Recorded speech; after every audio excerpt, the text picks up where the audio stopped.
Aleluia. Nós já lemos a passagem dessa pregação mais cedo. O tema aqui dessa palavra, meus amados, é a grande divisão. Esse é o cenário que nós vemos hoje nessa passagem, quando a verdade separa admiradores de discípulos. É isso que nós vamos ver acontecendo. Quando Cristo ele fala a sua palavra, separa admiradores de discípulos verdadeiros. Quando ele fala a sua palavra, ela separa. Vocês estão prestando atenção no que eu estou falando? Quando Cristo fala a sua palavra que ele falou, separa admiradores de discípulos verdadeiros. É o que nós vamos ver hoje. E aqui nessa cena, meus amados, imagina você, o salão da sinagoga, que era a igreja dos judeus naquela época, lá em Cafarnaum. Eu estive lá em Cafarnaum, algumas ruínas que tem ali.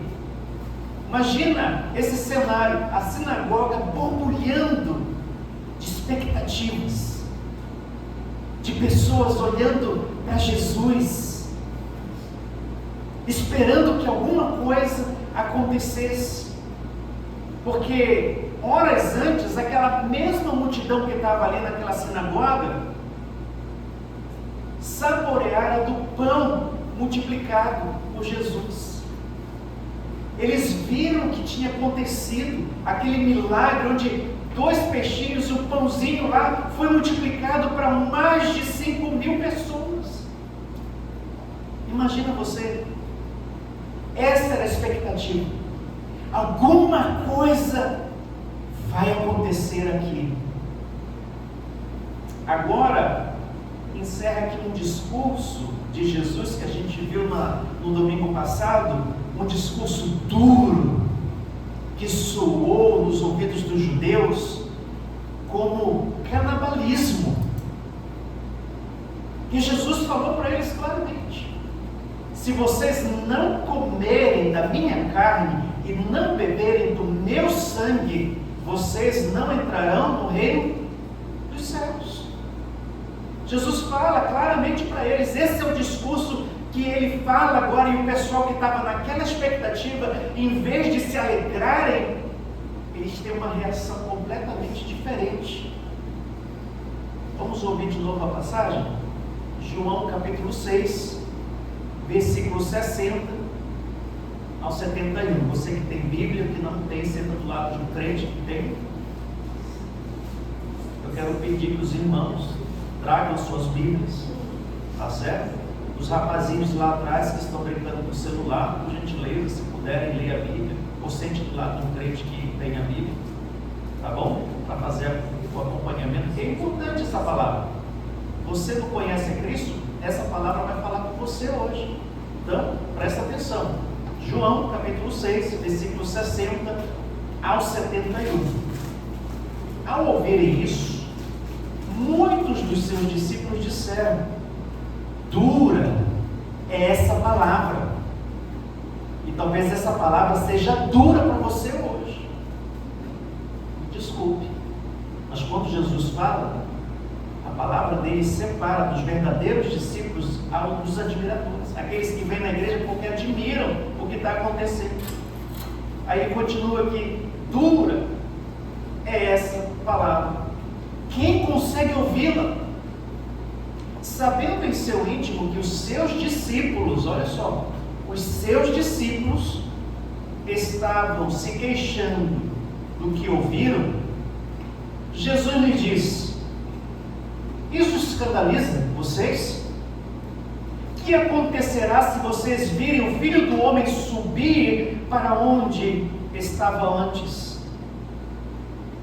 O Espírito dá vida, a carne não produz nada que se aproveite. Palavra de Jesus aqui. As palavras que eu lhes disse são espírito e vida. Contudo, há alguns de vocês que não creem. Está falando com quem? Com os seus discípulos. Alguns de vocês aqui não creem, pois Jesus sabia desde o princípio quais deles não criam e quem o iria trair. Jesus sabe no nosso meio quem irá traí-lo. E prosseguiu: é por isso que eu lhes disse que ninguém pode vir a mim, a não ser que isso lhe seja dado pelo Pai. Jesus está dizendo: se o Pai não trouxer você para mim, você nunca virá. Daquela hora em diante, muitos dos seus discípulos voltaram atrás e deixaram de segui-lo. Jesus perguntou aos 12, aos apóstolos, perguntou para eles. Se Jesus fez essa pergunta para os apóstolos, imagina para você. Vocês também não querem ir? Do tipo assim, o que vocês estão fazendo aqui? Vocês querem ir também? Simão Pedro lhe respondeu: Senhor, para quem iremos? Tu tens as palavras da vida eterna. Nós cremos e sabemos que és o Santo de Deus, o Filho de Deus. Então Jesus lhe respondeu: não fui eu que os escolhi, os 12? Todavia, um de vocês é o diabo. Jesus estava dizendo: eu escolhi vocês até o que é o diabo, fui eu que escolhi. Ele escolheu até aquele que era do diabo. Quando Jesus fala, a sua palavra separa admiradores de discípulos verdadeiros, exigindo morte do eu e vida no Espírito. É isso que ele chama: morte do seu eu, morte do seu ego, e começar uma vida no Espírito. A palavra, meus amados, ela fere, mas ela fere para curar. Ela não fere para deixar você ferido ou angustiado, ela fere para curar. A dureza, meus amados, ela expõe as ilusões. É isso que ele está dizendo aqui. A palavra duro que Jesus fala, que eles falam, que os discípulos falam, dura é essa palavra. Essa palavra duro aqui do grego é kleros. É uma palavra significativa nesse discurso. E o termo aqui não significa obscuro, mas abrasivo. Não é uma palavra obscura, é abrasiva. O que eles estão falando é que a palavra de Jesus foi abrasiva, foi dolorosa, foi difícil de ouvir, porque a palavra que Jesus está falando é como um bisturi num abscesso. Essa é a palavra, como um bisturi num abscesso. Jesus ele está falando exatamente aonde está o tumor, e a palavra que ele está se referindo está removendo esse tumor. Deus ele corta, meus amados, para curar. Para curar. As pessoas continuamente continuam nos seus pecados, continuamente continuam na sua rebelião, no seu coração, continuamente elas continuam não vindo para o Senhor e continuam murmurando contra a sua palavra, murmurando com o que está ouvindo da palavra, porque a palavra é dura e ela separa discípulos verdadeiros de admiradores. Mas ele faz isso, meu amado, para curar você, para curar a tua alma. Deus corta para curar. Jeremias, abre comigo, Jeremias capítulo 23, versículo 29. Jeremias capítulo 23, versículo 29, Deus falando aqui, Ele falando sobre a sua palavra. Ele diz como, ele descreve como que a palavra dele, que ele fala, age. Jeremias capítulo 23, versículo 29, ele diz assim: não é é a minha palavra como fogo? Pergunta o Senhor. E como um martelo que despedaça a rocha? Nós precisamos entender que a palavra de Deus, ela vem despedaçar a mente cauterizada, a mente que está presa nas coisas do mundo. A palavra de Deus, ela vem para destruir os conceitos errados que nós temos. E ela é dura, e ela é abrasiva, e é difícil de ouvir muitas vezes, mas Ele faz isso para curar a nossa alma. Meus amados, quantos não têm problema nas suas famílias? Quantos não têm problemas familiares? Aí a gente entende o bisturi de Mateus, do capítulo 18, versículo 21 ao 35. E esse bisturi, ele sangra o nosso orgulho. E essa passagem de Mateus capítulo 18, versículo 21 ao 35, ela começa dizendo assim: Pedro então aproximou-se de Jesus e perguntou: Senhor, quantas vezes deverei perdoar meu irmão quando ele pecar contra mim? Até 7 vezes? E ele termina lá no capítulo 35 dizendo assim: assim também lhes fará meu Pai Celestial, se cada um de vocês não perdoar de coração o seu irmão. E aqui Jesus fala dessa parábola que o cara estava devendo para o seu senhor, e o seu senhor justamente manda chamar ele e prender, e dizer: olha, prende ele, prende a mulher, prende os filhos, nós vamos vender essa família para que a dívida seja paga. E quando está lá o servo diante do Senhor, ele cai de joelho, começa a suplicar, começa a pedir perdão para o seu Senhor. Aí o seu Senhor tem misericórdia dele, perdoa as suas dívidas e manda ele embora.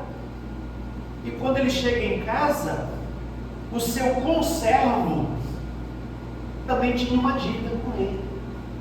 E o que ele faz? Ele tortura aquele conservo, manda prender o conservo, não perdoa a dívida dele. Aí o Senhor descobre o que aconteceu, manda chamar esse servo. Jesus manda torturar o servo, o Senhor dele manda torturar até que a sua dívida seja paga. E Jesus termina dizendo isso: assim também lhes fará o meu Pai Celestial, se cada um de vocês não perdoar o coração do seu irmão.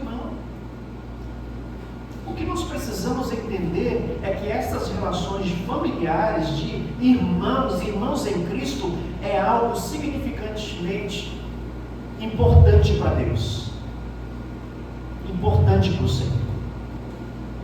Se você tem problema com seu irmão, é isso que o Pai Celestial vai fazer com você naquele dia. Jesus está sendo claro, e eu vou dizer para você, essa palavra é dura e vai separar verdadeiros discípulos de admiradores. Quando eu cheguei ano passado nessa igreja, a igreja estava em desavença, pessoas magoadas com outras, pessoas chateadas com outras, ressentimentos uns contra os outros, famílias brigando contra as outras. Meus irmãos, enquanto você não reparar o que foi quebrado, você não faz parte do reino dos céus. Se arrependa, venha ao Senhor, peça perdão para o seu irmão, para a sua irmã, porque esses laços familiares de Deus, Ele olha para isso e Ele se importa com essas coisas.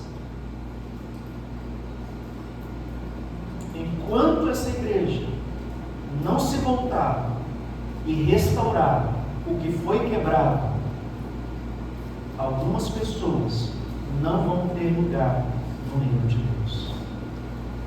A gente vê também algumas pessoas no serviço público, não é verdade?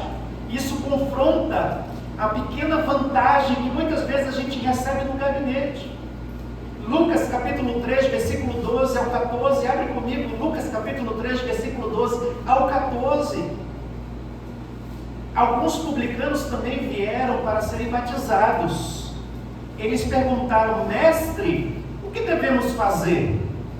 Ele respondeu: não cobrem nada além do que lhes foi estipulado. Então alguns soldados lhe perguntaram: e nós o que devemos fazer? Ele respondeu: não pratiquem extorsão, nem acusem ninguém falsamente. Contentem-se com o seu salário. Quantos crentes têm passado a mão por trás dos panos e levado vantagens? A palavra, ela é dura.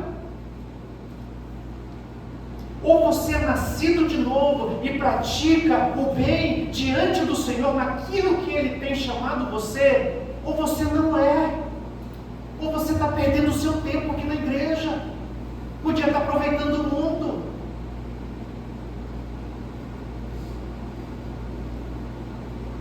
Nós precisamos entender que essas coisas mínimas que nós fazemos é importante para Deus, porque nós somos os seus embaixadores nessa terra. Como nós seremos embaixadores se estamos roubando?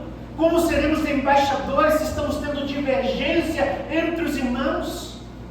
Como seremos embaixadores se praticamos a iniquidade?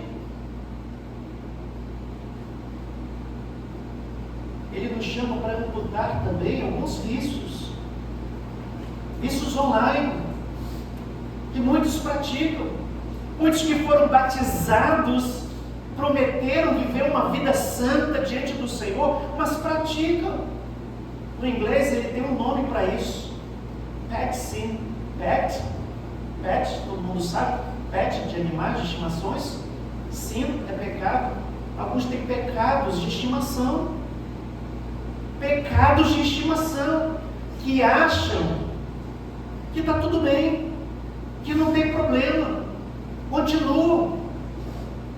Mateus capítulo 9, versículo 43 ao 47, diz o seguinte: se a tua mão fizer tropeçar, corte-a. É melhor entrar na vida mutilado do que tendo as duas mãos e ir para o inferno, onde o fogo nunca se apaga, onde o seu verme não morre e o fogo não se apaga.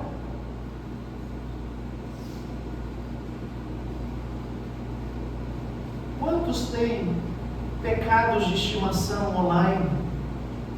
Quantos estão presos na pornografia até hoje? Quantos vivem nos sites de fofoca o tempo todo, porque aquilo enche ele, se anima de ver fofoca? Quantos continuam praticando fofoca, falando mal do irmão, do seu irmão em Cristo, nascido pelo sangue de Jesus Cristo? Cada vez que você abre a sua boca para falar mal do seu irmão, saiba que uma espada de fogo virá contra você. Essa é a realidade, meus irmãos. É isso que nós precisamos entender. A vida cristã não é uma brincadeira, não é um clube social, é verdade. Nós vamos viver eternamente, vamos gerenciar toda a criação de Deus com Jesus Cristo, e o Senhor está nos preparando para isso. Mas saiba, só vai entrar aqueles que Ele verdadeiramente chamar. Se você ainda não está vivendo uma vida digna na presença de Deus, busque, peça misericórdia, clame ao Senhor. Ainda dá tempo, as portas estão abertas, o Senhor quer salvar.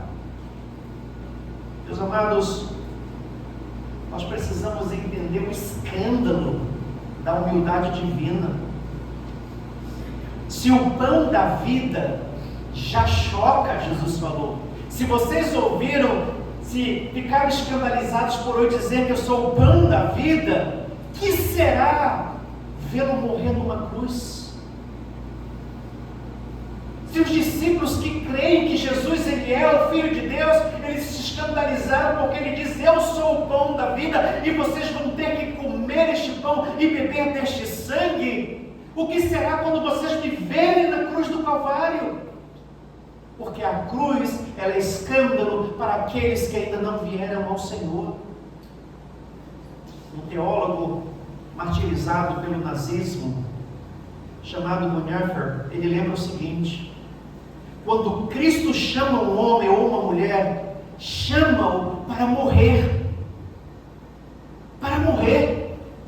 Se você acha que o cristianismo é para você viver uma vida de flores, uma vida, que maravilha, de vida, você está enganado. O cristianismo é para você morrer. O seu ego morrer. O seu velho homem morrer. Os prazeres que esse mundo dá para você precisa morrer dentro de você. A satisfação que você tem neste mundo precisa morrer. E a verdadeira satisfação que só vem do alto, essa precisa entrar na sua vida. E quando ela entrar, Deus será mais glorificado em você. Se a palavra despedaça o nosso ego de pedra, meus amados, quem poderá devolver-nos a vida? Se a palavra despedaça a nossa vida, nos leva a morrer, quem não vai nos dar a vida? A vida que só o Espírito concede. Versículos 63 ao 65 dessa passagem, a sentença sobre a carne. A carne para nada aproveita. Jesus falou, versículo 63, a carne para nada aproveita. Essa carne pecadora, essa carne que só quer saber de prostituição, que só quer saber das coisas desse mundo, não aproveita para absolutamente nada. John Calvin, teólogo também, comentou o seguinte: Deus veste apenas quem antes foi desnudado de si mesmo. Para você vir a Ele e ser coberto das vestes celestiais, glorificado pelo Senhor, pelo sangue de Jesus, primeiro você precisa ser desnudo das vestes desse mundo. É isso que ele está falando. Reconhecer a falência espiritual é funeral e parto ao mesmo tempo. É parto, mas é funeral. Você morre, mas você ressuscita no Espírito de Deus. É isso que Jesus está falando. É esse o grande milagre de Deus. Você morre para você mesmo, morre para os seus pecados, morre para a satisfação deste mundo, mas aí você ganha uma vida verdadeira que o Espírito vai conceder a você. A soberania paterna e a responsabilidade humana, nós precisamos entender. O Pai, Ele concede, versículo 65, alguns não creem, versículo 64, olha esse paradoxo que ele coloca aqui. Efésios 2,5 diz: Deus vivifica, Deus vivifica. Atos 17,30, Deus ordena que todos se arrependam. Ele ordena, Ele não está pedindo o seu arrependimento. Aqueles que nascem de novo, Ele está ordenando que você se arrependa dos seus pecados. Charles Spurgeon, o príncipe dos pregadores, ele ilustra essa passagem de uma forma maravilhosa. Ele diz o seguinte: que de fora da porta, imagina uma porta, do lado de fora da porta está escrito: todo o que quiser venha, todo o que quiser venha. Mas pelo lado de dentro da porta está escrito: escolhido antes da fundação do mundo. Aleluia. Está escrito: todos que quiseram venham, venham, mas aqueles que entrarem pela porta, esses saberão que o Senhor escolheu você antes da fundação do mundo. O teu nome já está escrito no livro da vida antes da fundação do mundo, porque Ele teve misericórdia de nós. Entrega dos sonhos do mundo, entrega tudo ao Senhor. Muitos profissionais, eles relutam, eles têm dificuldade. Deus manda eles mudarem de carreira, ou manda eles irem para outro lugar, eles têm dificuldade de obedecer. Aqueles que não são nascidos de novo têm dificuldade de obedecer, mas aqueles que são do Espírito, eles ouvem a voz do seu pastor e obedecem imediatamente. Aqueles que têm, que eu falei agora há pouco, pecados de estimação, entregue ao Senhor, renda Ele aos pés da cruz. A pornografia, o ressentimento, o consumismo, o alcoolismo, entregue ao Senhor aquilo que você não tem força para fazer, para tirar, para deixar. Entregue diante do Senhor e você vai ver o que Ele vai fazer na sua vida. Se o Espírito da vida, como essa vida se mostra sobre a tempestade. Nós viemos neste mundo, meus amados, e estamos sujeitos a tempestades desse mundo, mas aqueles que são de Cristo, eles são diferentes. No meio dessa tempestade, o amor que persevera na tempestade, esse é aquele nascido de novo. Ele persevera na tempestade, ele persevera nas dificuldades. Esses aqui, o grande abandono.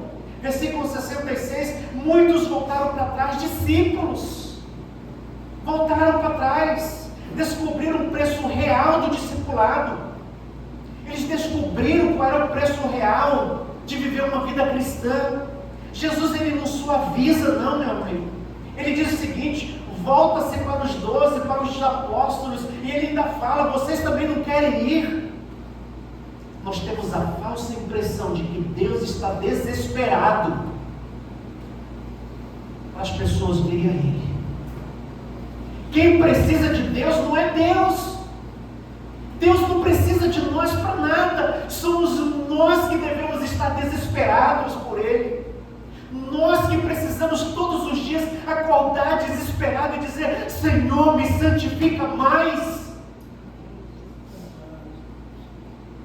Quebra o meu eu, corta a minha língua, corta os meus olhos, corta os membros que estão pecando contra o Senhor, porque eu desesperadamente preciso do Senhor. Somos nós que precisamos do Senhor. Pedro, ele responde com o coração de todo crente, o coração de toda pessoa que nasceu de novo. Para quem iremos, Senhor? Para quem iremos? Tu tens as palavras de vida eterna, versículo 68 e 69. E ele não diz aqui para onde nós iremos. Ele não fala isso. Ele fala por quê? Para quem? Ele reconhece a questão que não é geográfica. Ele reconhece que a questão é pessoa. Quem estava diante deles era o próprio Filho de Deus. Para quem iremos, se só o Senhor tem as palavras de vida eterna? A palavra de Deus, ela é dura, e muitas vezes ela vem para a gente e dói, e a gente sente, não é? A gente sente a dor da palavra, mas os crentes verdadeiros, eles se levantam e dizem, para quem nós iremos, Senhor? Não há outro lugar. Não há esperança em outro lugar. É quem?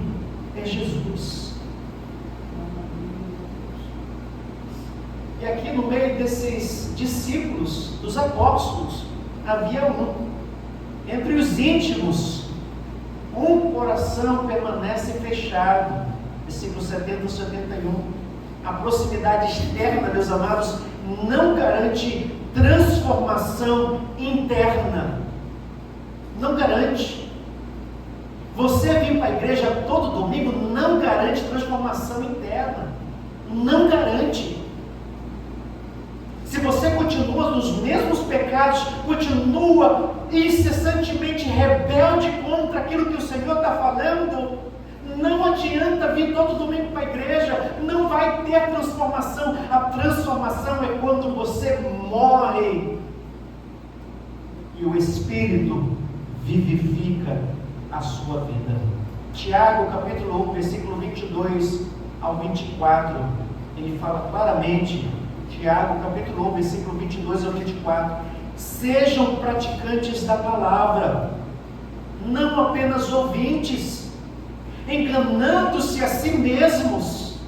Aquele que ouve a palavra, mas não põe em prática, é semelhante a um homem que olha a sua face no espelho e depois de olhar para si mesmo, sai e logo esquece a sua aparência. Que coisa tremenda que ele está falando aqui.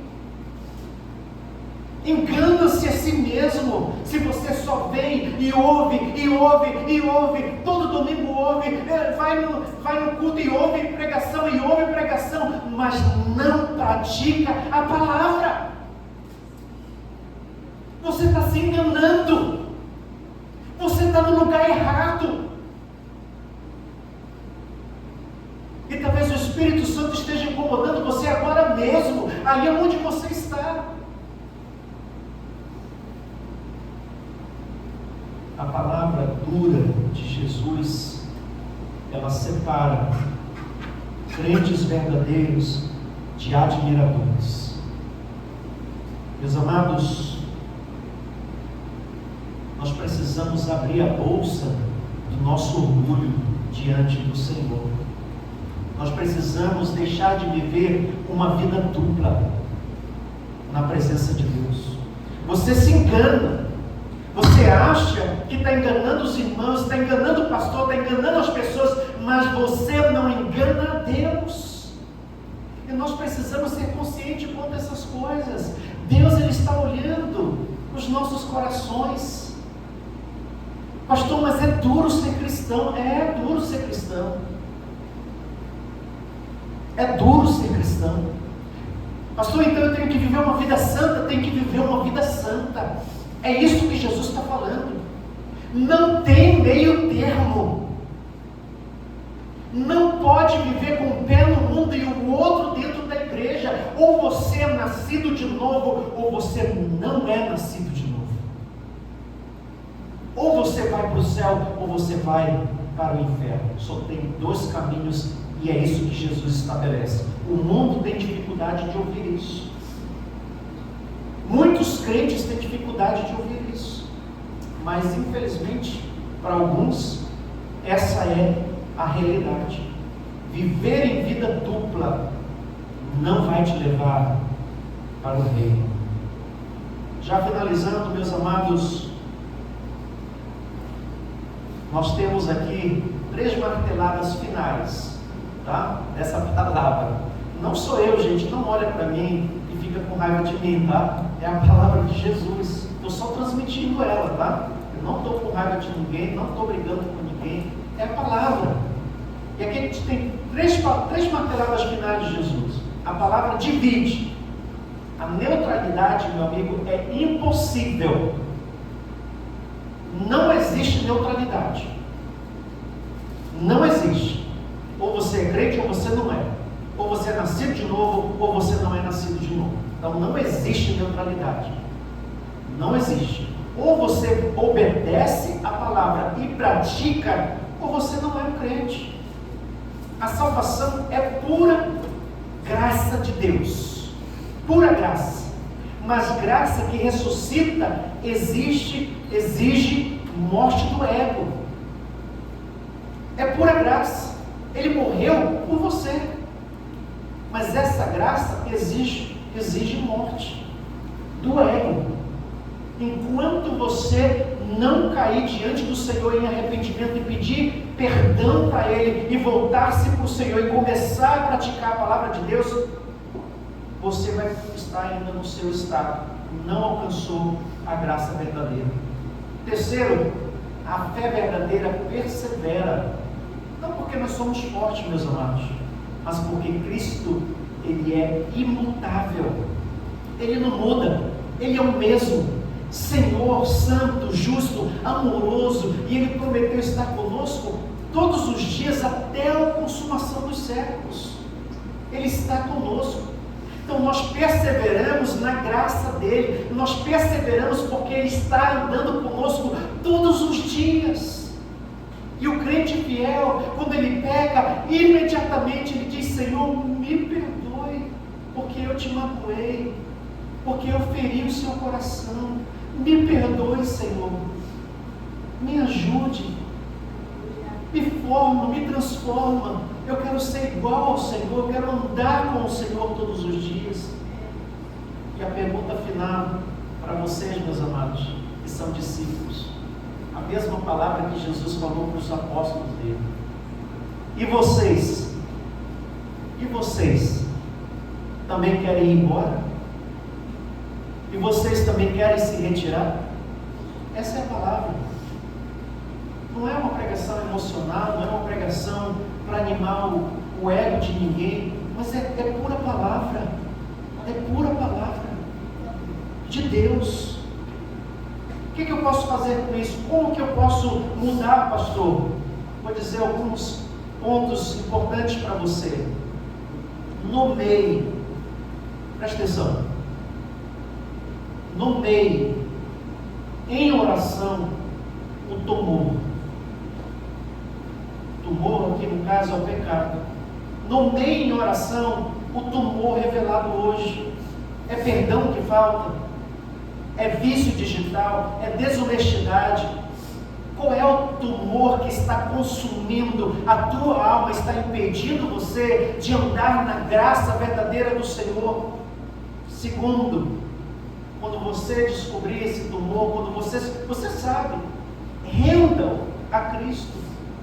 Senhor, não posso, vivifica-me, me dá vida. Eu não consigo de mim mesmo, mas me dá vida, Senhor. Eu preciso desesperadamente que o Senhor me dê vida. Terceiro, procure um irmão, uma irmã, nessa semana, confesse o seu pecado, dê a prestação de contas. Se você tem ressentimento, se as alianças foram quebradas, se ainda não foi restaurado, se ainda não houve reparo, chega humildemente diante do seu irmão, da sua irmã, peça perdão, e o Senhor vai curar a tua alma, e você vai andar no caminho do Senhor, experimentando a verdadeira satisfação que nos dá vida. Amém, meus amados? Curva teus olhos, vamos orar ao Senhor. Pense neste momento, o que tem impedido você de experimentar essa graça? Olha lá atrás, olha as coisas que aconteceram na sua vida, o que precisa ainda ser consertado. Não é uma brincadeira. Jesus aqui não estava brincando. Jesus sabia exatamente que Ele iria dar o seu corpo voluntariamente em sacrifício para que você viesse a Deus. Mas muitas vezes nós deixamos que as coisas desse mundo afetem a nossa intimidade com o Senhor. Feche teus olhos. Ore ao Senhor nesse momento. Pense naquilo que o Senhor quer restaurar na sua vida. E Ele vai restaurar. Ele vai tocar.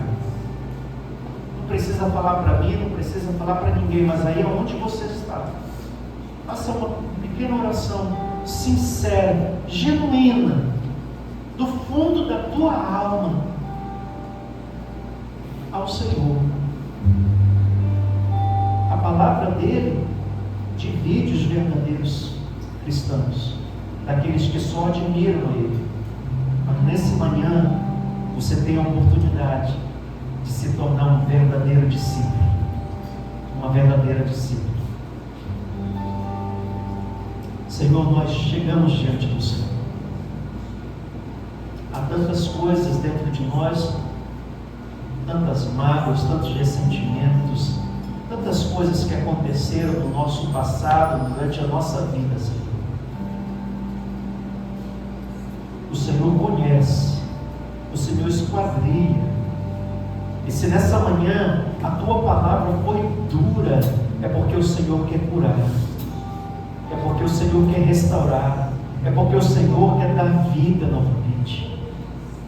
Eu apresento o teu filho, a tua filha, que tem tentado, mas não tem conseguido, Senhor. Tem lutado consigo mesmo, mas não tem conseguido. abra os seus olhos, que o seu ego seja quebrado, que o seu orgulho seja quebrado, que elas olhem para Jesus, que o teu filho, a tua filha olhe para Jesus e diga: Senhor, me ajude, cura minha alma nessa manhã, cure meu espírito nessa manhã, porque eu não tenho força em mim mesmo. Olha esse tumor que tem consumido o espírito dessa pessoa, Senhor. Olha esse tumor que tem sido tão abrasivo, tão difícil, que tem impedido que o teu filho, tua filha, experimente a graça verdadeira de estar na tua presença, Senhor. Remove este tumor, remove este pecado de estimação. Neste momento, meu Pai, que haja arrependimento na alma, no mais profundo do ser, no mais profundo, Deus, do seu Espírito, que o Senhor Espírito Santo venha nessa manhã e arranque todo o mal, arranque toda a raiz maldita que o diabo plantou na alma do teu filho, na alma da tua filha, Senhor, e remova neste momento. Espírito Santo, venha nessa manhã, cura a tua igreja, cura o teu povo, Senhor, traga vida no coração de cada um nessa manhã, que eles experimentem dessa alegria, a alegria da salvação, a alegria da certeza de estar na tua presença, da certeza que os seus nomes estão escritos no livro da vida, meu Pai, que não são apenas ouvintes, mas são praticantes da tua palavra, praticantes da tua verdade. Nós te suplicamos nessa manhã, em nome de Jesus Cristo, Senhor.